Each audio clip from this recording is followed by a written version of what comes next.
Hi good evening student. मैं मुकेश सिरसाम आपका स्वागत करता हूं अपने यूट्यूब चैनल सिरसाम क्लासेस में। जैसा कि आप जानते हैं कि हम इस सीरीज में कक्षा 12वीं गणित का अध्याय 1 कर रहे हैं।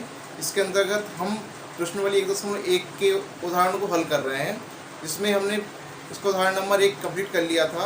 आज इसका उदाहरण नंबर 2 हम हल करेंगे, जो कि इस प्रकार है। उदाहरण नंबर 2, मान लीजिए टी किसी समतल में स्थित समस्त त्रिभुजों का समुच्चय है। समुच्चय टी में संबंध R बराबर T1 T2 इस प्रकार है कि T1 T2 के सर्वांग सम है। एक संबंध है, सिद्ध कीजिए कि R एक तुल्यता संबंध है। तो मतलब हमको यहाँ पे भी एक तुल्यता संबंध सिद्ध करना है, ठीक है। तो तुल्यता संबंध सिद्ध करने के लिए उससे पहले आपको 3 शर्तें पता होनी चाहिए। 3 शर्तें क्या हैं? पहली शर्त है आपकी समतुल्य संबंध। समतुल्य संबंध, अब जैसे आपका क्वेश्चन जो टी के फॉर्म में, तो उसको टी के फॉर्म में समझेंगे। इसको क्या होता है, यदि किसी अवयव, मान के चलो कोई अवयव टी है, इसकी यदि कोई डबलिंग आती है, इसके अंतर्गत आती है, यदि आर के अंतर्गत आती है, यदि किसी अवयव की डबलिंग, मान लो कोई अवयव का टी है, टी की डबलिंग यदि इस संबंध में आती है तो कैसा संबंध होगा? आपका समतुल्य संबंध होगा आपका। दूसरा होता है सममित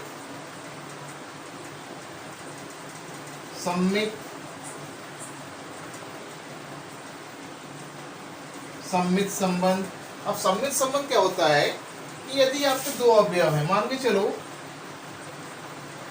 T1 T2 अवयव है यदि R के,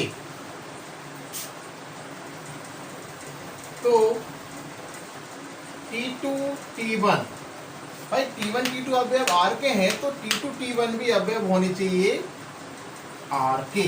मतलब उसकी जो पलटी होती है वो भी इसी के अंतर्गत आनी चाहिए, तभी वो आपका सममित संबंध होगा। तीसरा है इसमें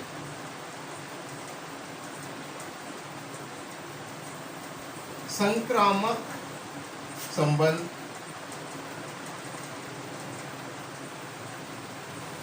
संक्रामक संबंध, अब संक्रामक संबंध क्या होता है? मान के चलो हमने 3 अवयव ले लिए, T1 T2 और ले लिया T2 T3। यदि ये सभी अवयव हैं R के, तो T1 और T3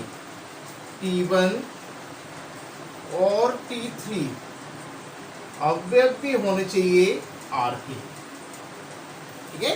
यदि T1 T2 और T2 T3 यदि ये दोनों ही अवयव R के हैं, तो इनमें जो फर्स्ट वाली जो रहती है, इसका फर्स्ट इसका लास्ट, ये भी आपके इसके अंतर्गत होनी चाहिए, तभी वो आपका संक्रामक संबंध होगा। यदि हम इस 3 चीजों को यहाँ पे प्रूव कर देते हैं तो वही संबंध कहलाता है आपका एक तुल्यता संबंध। चलिए स्टार्ट करते हैं हल। यहाँ पे आपको एक समुच्चय दिया गया है, T बराबर किसी समतल में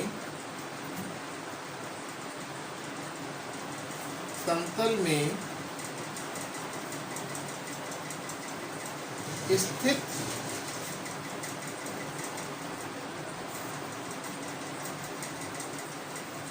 त्रिभुजों का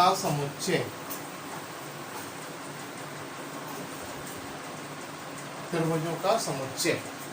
ठीक है। यहाँ पे टी बराबर आपको दिया गया है किसी समतल में स्थित त्रिभुजों का समुच्चय, और इसमें आपको एक संबंध दिया गया है R। क्या है? T1 T2 इस प्रकार है कि T1 T2 के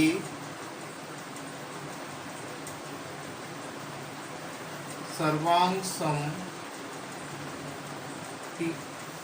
T1 T2 के सर्वांग सम है।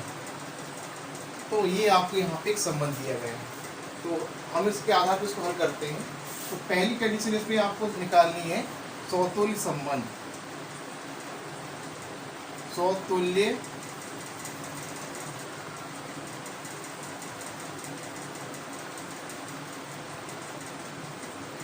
समतुल्य संबंध। समतुल्य संबंध क्या होता है, मतलब किसी भी अवयव की डबलिंग, या मान के चलो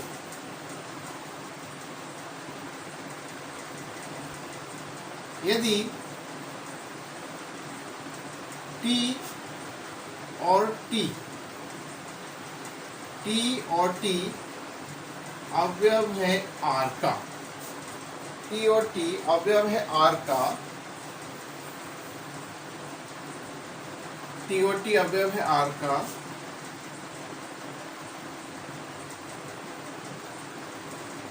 T और T अवयव है R का, क्योंकि प्रत्येक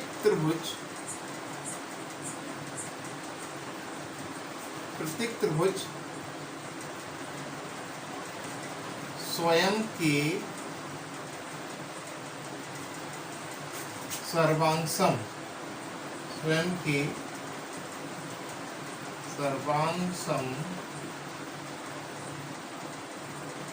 होता है। प्रत्येक त्रिभुज स्वयं के कैसे होता है, सर्वांग सम होता है। अर्थात यह लिख सकते हैं,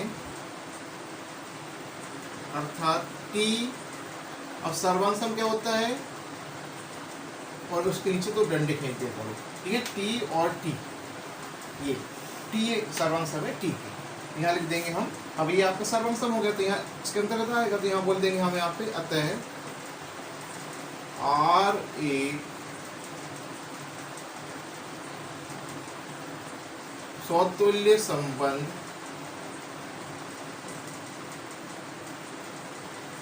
है। R एक समतुल्य संबंध है। दूसरा यहां हम लेंगे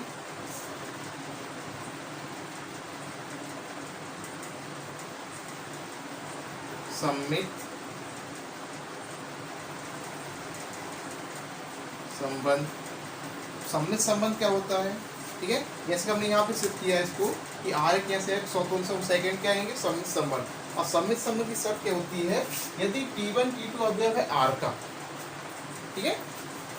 देखते हैं, यदि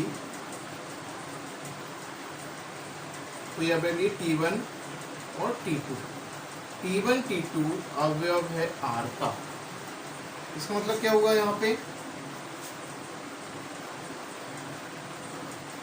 अर्थात T1 T2 के सर्वांग सम है। T1 T2 के सर्वांग सम है।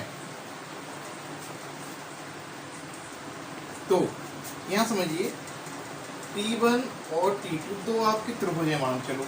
अब वो ये बोल रहे हैं कि ये इसके कैसे है, सर्वांग सम है। तो जब ये इसके सर्वांग सम है तो ये भी इसके सर्वांग सम होगा, ठीक है। तो यहाँ लिख सकते हैं, जब ये वाला त्रिभुज इसके सर्वांग सम है तो ये वाला त्रिभुज इसके कैसे होगा, सर्वांग सम होगा। यहाँ लिख देंगे, तो T2 T1 भी अवयव होगा R का, अवयव होगा R का, क्योंकि T2 T1 के सर्वांग सम होगा, T2 के सर्वांग सम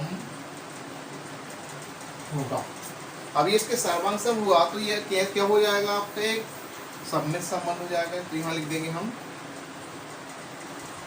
अतः R एक सममित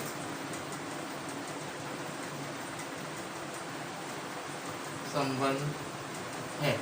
R एक सममित संबंध है। तो इस प्रकार से हमें यहाँ पे एक सममित संबंध को भी यहाँ बता दिया। अब नेक्स्ट है इसमें संक्रामक।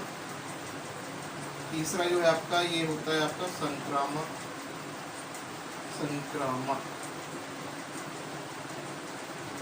संक्रामक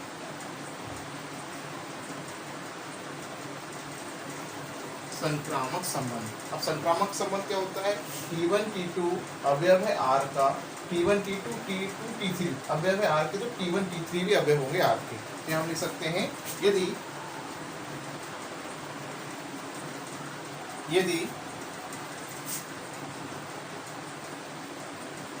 T1 T2 अवयव है R के, तो इसका मतलब क्या हुआ? अर्थात T1 सर्वांग है T2 के, T1 सर्वांग है T2 के, तथा T2 T3 अवयव है R का। यदि हमने माना कि T2 और T3 भी अवयव है R के, तो इसका मतलब क्या हुआ? अर्थात T2 सर्वांग है T3 के, T2 सर्वांग है T3 के। अब यहाँ इसको समझिए, यहाँ पे T1 T2 सर्वांग है, T2 T3 सर्वांग है, तो T1 भी T3 कैसे होगा? सर्वांग होगा। तो यहाँ लिख देंगे, तो T1 T3 का क्या होगा? अवयव होगा। T1 और T3 भी अवयव किसके होंगे? R के, क्योंकि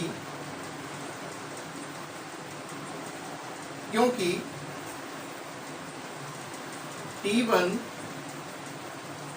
सर्वांग होगा, T1 भी, ऐसे दो आप इसको, T1 भी सर्वांग होगा T3 के,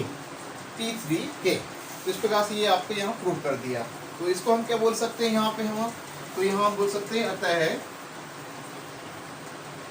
R एक संक्रामक संबंध है, R एक संक्रामक संबंध है। तो आपने यहाँ बता दिया कि आपके जो संबंध है सौतुल्य सब में तो संक्रामक तीनों हो गए आपके। तो यहाँ हम लिख देंगे चूंकि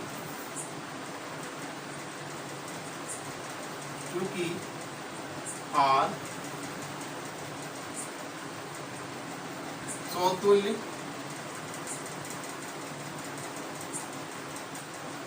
सममित तथा संक्रामक संबंध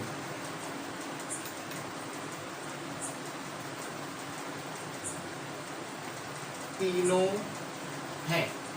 भाई जब कोई संबंध तीन प्रकार संबंध हो जाता है तो संबंध क्या कहलाता है? आपका एक तुल्यता संबंध कहलाता है। तो यहाँ हम लिख देंगे अतः R एक